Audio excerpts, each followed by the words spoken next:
Delta மக்களை பொறுத்தளவிற்கு October மாதமே குறுவை அறுவடை என்பது பெரிதாக பாதிக்கப்பட்டிருந்ததை பார்க்க முடிஞ்சிச்சு. அறுவடை செய்த தானியங்களை உலர்த்த முடியாத சூழலும், பல்வேறு இடங்கள்ல அறுவடையே செய்ய முடியாத ஒரு சூழலும் ஏற்பட்டிருந்துச்சு. தற்போதைய சூழல்ல இந்த இடைவெளி நாட்களை பயன்படுத்தி விவசாயிகள் கண்டிப்பாக அந்த மீதம் இருக்கக்கூடிய அறுவடை பணிகளை முடிக்கலாம். அதே போல சம்பா தாளடி பணிகளை தொடங்குவதற்கும், சம்பா தாளடி பணிகள்ல உரமிடுதல், பூச்சி கட்டுப்பாடு, களை கட்டுப்பாடு பணிகளுக்கும் மிக சாதகமா அமையும்.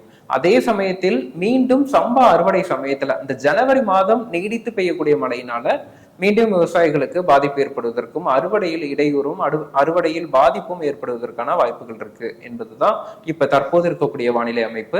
ஒட்டுமொத்தமா காவிரி படுகை மாவட்டங்களை பொறுத்தளவிற்கு, அதாவது கடலூரின் தெற்கு பகுதி, மயிலாடுதுறை, காரைக்கால், நாகப்பட்டினம், திருவாரூர், தஞ்சாவூர் உள்ளிட்ட மாவட்டங்கள்ல கண்டிப்பாக நவம்பரின் பிற்பகுதி மற்றும் டிசம்பர் மாதத்துல நல்ல மழைப்பொழிவு இருக்கு.